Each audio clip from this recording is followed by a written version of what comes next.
This is Euronews Now. I'm Helena Humphrey. Here are your top stories. Scores are killed and injured in a bombing of a Kabul mosque. As yet, no one's claimed responsibility for the blast. UN Chief Antonio Guterres is in Ukraine for talks with President Zelensky and Turkish President Erdogan amid calls for urgent UN access to inspect the Zaporizhzhia nuclear plant. And the leaders of Kosovo and Serbia are meeting in Brussels for EU-mediated talks aimed at avoiding renewed conflict after a recent flare-up in tensions.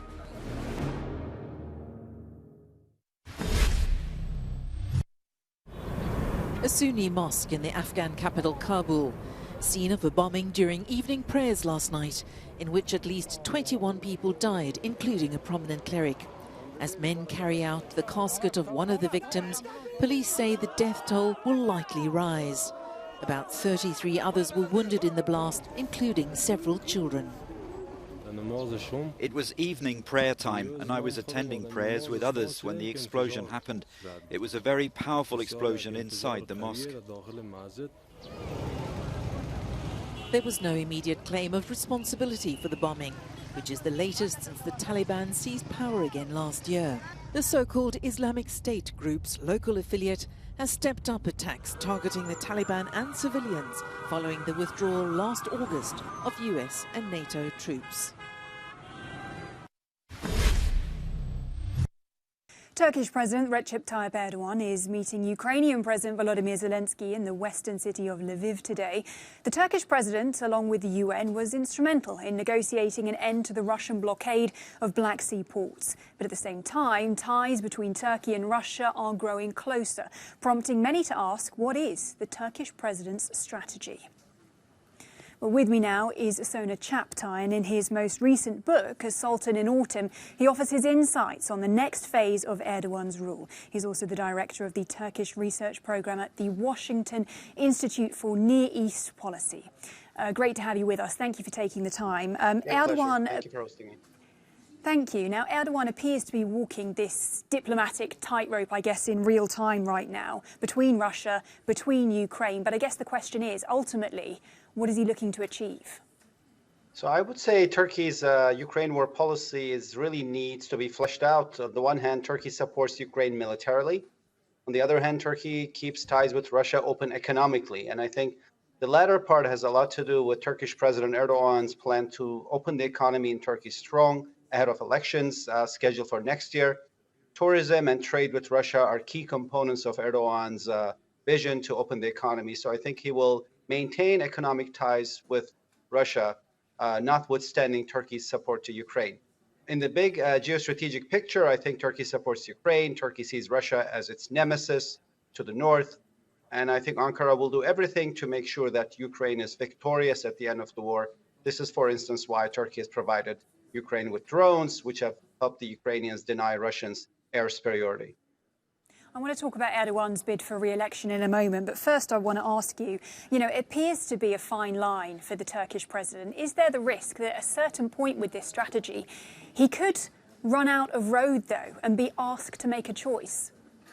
Well, Erdogan's brand has always been that he likes to play actors against each other. He has done this in Syria, playing Russia and the US against each other to achieve Turkey's goals. And I think he's also doing this now in the Black Sea area.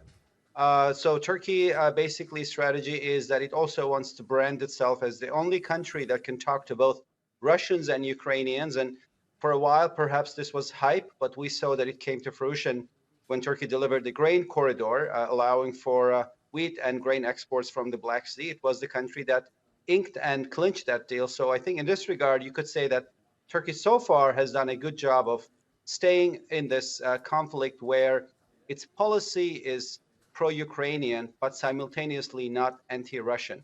That's a tough act, but I think Erdogan deserves credit for managing it thus far.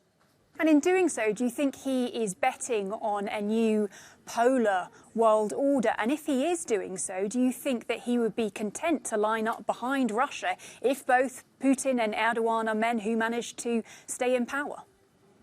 I would say Erdogan and Putin perhaps have a political man crush on each other. They both like each other's style of governance, but Turkey and Russia are not allies. They have many differences. Ukraine, Russia's annexation of Crimea, Black Sea issues, East Mediterranean, Cyprus, Syria, Libya, South Caucasus, where they disagree. So there's no way Turkey is lining up behind Russia, even in this multipolar order. I would say, in fact, for about a decade now, Erdogan's policy has been that he's following an autarkic foreign policy for Turkey, neither solidly with the US nor solidly with other actors. I think Erdogan still sees NATO's value to Turkey greatly, and Turkey will stay in that alliance. But at the same time, it will often be a member of the alliance that does its own thing and basically guards its own interests more so than the interests of the alliance if necessary. The EU's foreign policy chief, Josep Borrell, welcomed the leaders of Serbia and Kosovo this morning in Brussels, ahead of high-level crisis talks to address rising tensions in the Balkans. Borrell invited Kosovo's Prime Minister, Albin Kurti, and Serbian President Aleksandar Vučić to the European capital in an effort to renew dialogue between Pristina and Belgrade. Tensions in the region escalated earlier this month after Kosovo announced plans to implement a new law forcing all residents, including Serbs living in Kosovo, to have a Kosovo ID card and license plate.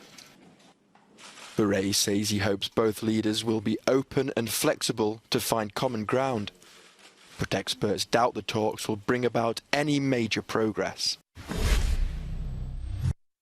Well, for more on this, we can bring in Florian Bieber now, a professor for Southeast European history and politics at the University of Graz in Austria. Florian, great to have you with us. Now, NATO's Jens Stoltenberg has called for calm from both sides. He said that there's a peacekeeping force in Kosovo ready to intervene if necessary.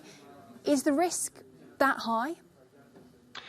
Well, I don't think there's a real risk of an armed conflict in Kosovo, exactly because there is a NATO mission in place, and it has been in place since 1999. And also Serbia has no interest in an armed confrontation. So in that sense, I think the NATO presence is essentially important, but it's not that there's a conflict looming around the corner. It is more that both sides like to sometimes play with fire and to bring up that threat of conflict rather than being interested in real conflict. So right now we've got a situation in which both Belgrade and Pristina are seeking EU membership. But of course, as you've just mentioned, Serbia still considers Kosovo as part of its territory. So what does that mean for both of them when it comes to the question of joining the bloc? Well, at the end of the day, neither of them can join the European Union until that relationship is settled. Kosovo is not recognized by 5 EU member states, and that, of course, blocks its perspective to join the EU. And Serbia cannot really join without recognizing Kosovo one way or another. And this was made clear recently by German Chancellor Olaf Scholz, and this is the view of quite a number of other EU member states. So neither of them can join, but it's also doubtful whether the current Serbian government actually wants to join the European Union. It likes to talk about it, but it's not quite clear whether it's really committed to joining the European Union. And can I ask about Russia's role in this? To what extent has Russia actually helped keep Kosovo out of international institutions? Well, Serbia has lobbied hard with countries to block their Kosovo's membership in international organizations. And of course, Russia and China are crucial because they're holding up UN membership by their presence in the UN Security Council. And Serbia has thus built its good relations with Russia exactly on that issue.